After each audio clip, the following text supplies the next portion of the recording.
Greetings everybody, welcome back to WagerTalk TV. This is Pavlos to break down a match that might easily be a goalless draw. I'm talking about Ivory Coast versus Ecuador on Sunday, 8 p.m. Eastern. Before my breakdown, I want to remind you guys, I'm on a 3-1 start in the World Cup. We missed the 4-0 sweep by a single shot. It was in the South Africa game. They got 2 red cards, so the guy just didn't shoot. They didn't get many open chances, but really close.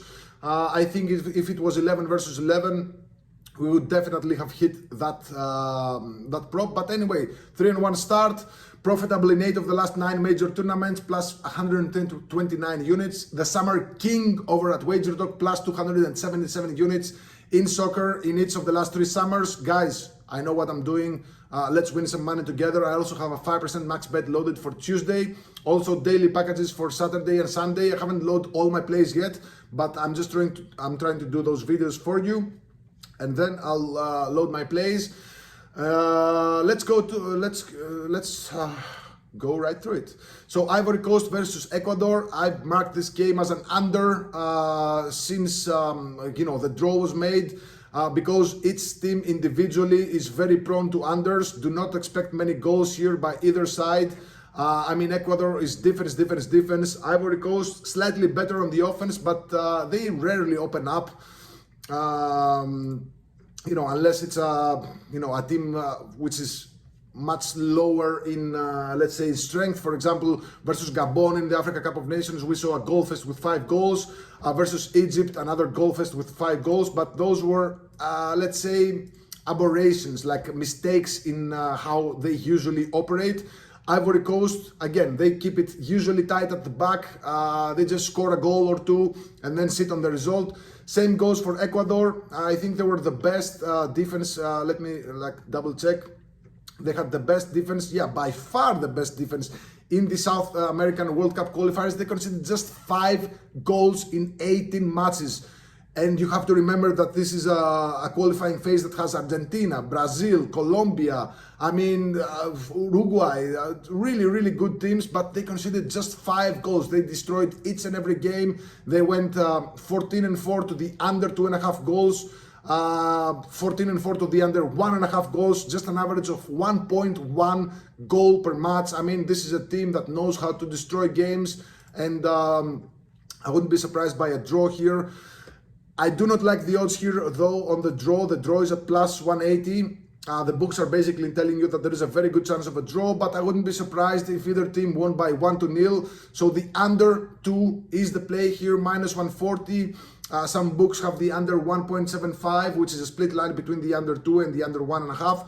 I'd still take that because, to be honest, I expect a maximum of 1 goal. But if you're able to get the under 2 goals at minus 140, even minus 150, that gives you the protection.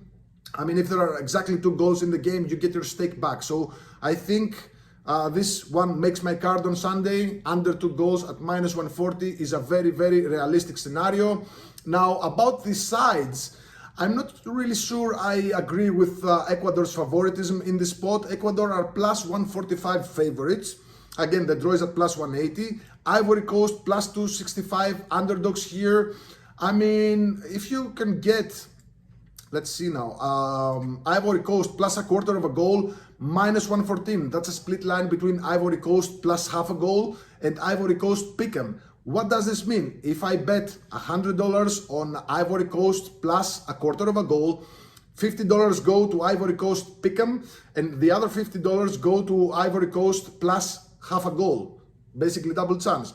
So if you take Ivory Coast plus 1/4 of a goal, if Ecuador wins, that's pretty straightforward. We lose the entire stake. If it's a draw, we get half a win and half a push. If Ivory Coast win, we win the entire stake. So I'm not sure Ecuador are gonna be are gonna be, their main weapon is the defense. The offense, they scored a couple of goals. I think they scored 18 goals in the qualifiers. It's not that great. Their main focus is on the defense. I think Ivory Coast have a lot more talent up front. And if, gun to my head, if I had to pick a side, I take Ivory Coast plus 1/4 of a goal. Again, that's minus 115, minus 120. I think that's a very realistic scenario because it also includes the draw. You also get, again, half a win if it's a draw.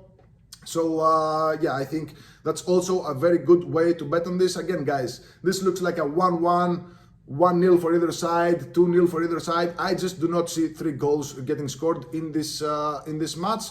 So I don't know, if you want to combine my thoughts, you can take a same game parlay with Ivory Coast or draw and under 2.5 goals. I don't have a price on that. Just check your books. Maybe that's also a very good way to bet this game. So there you have it.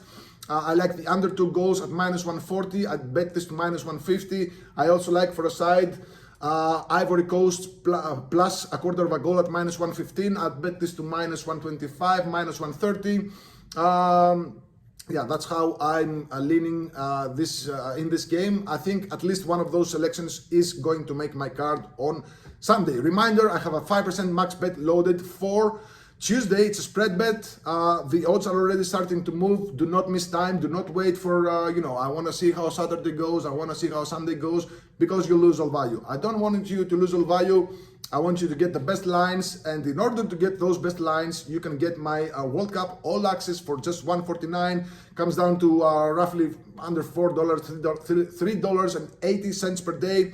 Really affordable. The minute I load a play, you'll get notified via email, and you'll go to your book or your app or whatever, you'll go to the casino, drop some money on it, and we'll win some money together. Good luck. Let me know in the comments below what you think about this game, and if you have any interesting player props or first half bets. Good luck. God bless.